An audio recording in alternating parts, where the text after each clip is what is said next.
It's only an onion. It's nothing to smudge your eyeliner over. Now that we've got our onions, we can add the onions to the mix. You don't want to chop them up too finely. You want a nice, thick onion. Suppose you want to put the onion in, you know, into the mix, into the wok. You add that.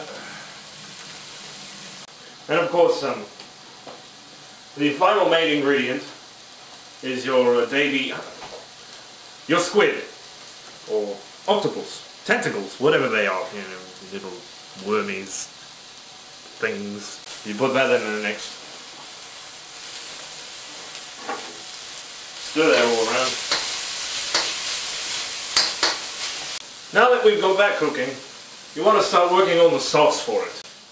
So of course, you get your soy sauce here, and you put soy sauce in. And of course, the most important ingredient is the rum. Now you don't want to use too much rum, because it may overpower the scents and the flavors of all the other seasonings and vegetables that are in it. But you cannot have pirate stir fry without rum. So we get just a half a cup.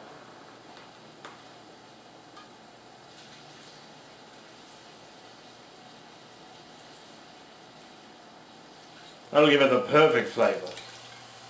Oh, who am I kidding? Just pour the whole bloody thing in. And just a little seasoning. There we are.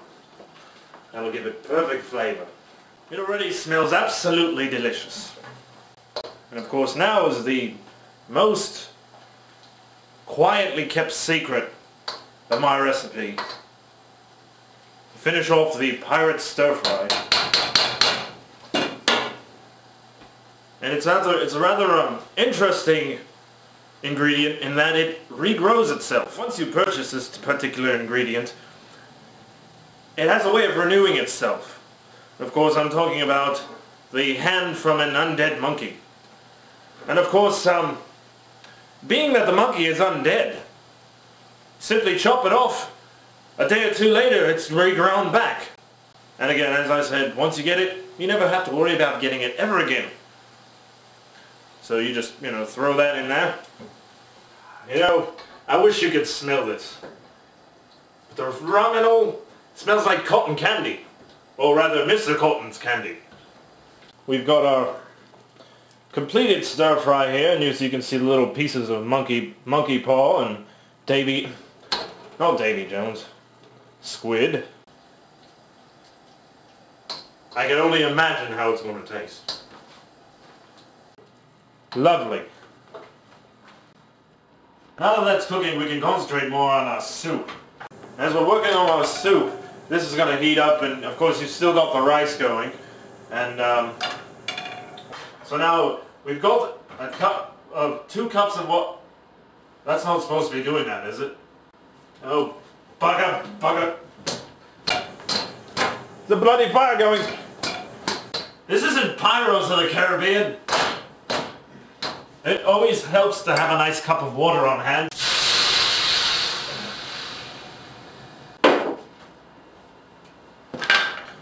Now as the rice finishes, I'm going to show you how to make what I call Sao Feng soup. Now, my good friend Sao Feng from Singapore, he doesn't like having a soup named after him. So I've kind of changed it around, even though it still utilizes the same ingredients, as Sao's Fang soup. And of course, the main ingredient is pig's fangs. Now this is another simple recipe. You start off with 3 cups of water. Get yourself a raging fire to bring it up to a boil. And you want to add an egg to it. Come on, you bloody egg. Let's go.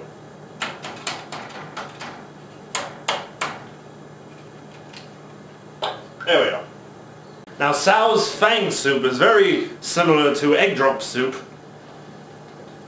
except it's a little more, you know, nutritious. Again, because we put rum in it. So again, put some more rum in your soup. That ought to do it. You ought to save some to drink later. Sao's Fangs. You know, get Get about a mouth and a half full of teeth from a pig. Just toss them in there. There we are. A dash or two is enough. This gives it some colour. Now normally I'll put one of my speciality ingredients in the soup. Toes. If you like, you can omit the toes. I'm going to today because my supply on them is running low and I don't want to, you know, save it for a special occasion until I can get some more. So, you know, always string them up to dry. That's the best way to keep toes when you're not using them. Much like you do basil or any other spice when you want to dry it out. Just hang the toes to dry. Now we've got our final piece of the recipe. Some Teodolma crab. I'm going to put this into the soup. This will give it a nice seafood flavor. Again, this is what we're substituting for our toes. We're going to make this more of a seafood rather than a, you know, meat recipe. Get in there, don't worry, it's not going to bite you. It's not alive anymore, so you don't have to worry about the claw thing. You just let that boil. And of course, now that everything is finished, I present you with our plates. Our pirate stir fry. Look at that, isn't that just wonderful? You see the little squids in there, the squids and the green onions and the carrots, and of course our rice, like any other Asian dish would have.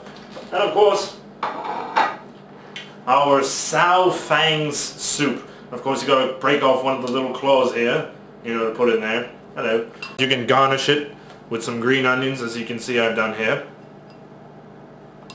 Tasty dish.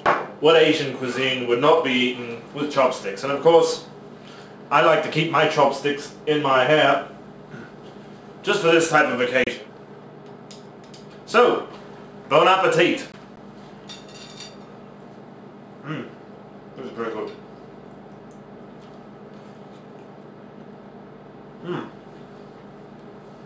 So, let me put this back in my hair. Join me next time while I show you more enticing recipes like Will Turner's turnovers and Barbosa's green apple pie. And again, of course, to finish it all off, we will once again cover why it's good to have rum with pirate cereal. So, bon appetit, and save me the rum, savvy?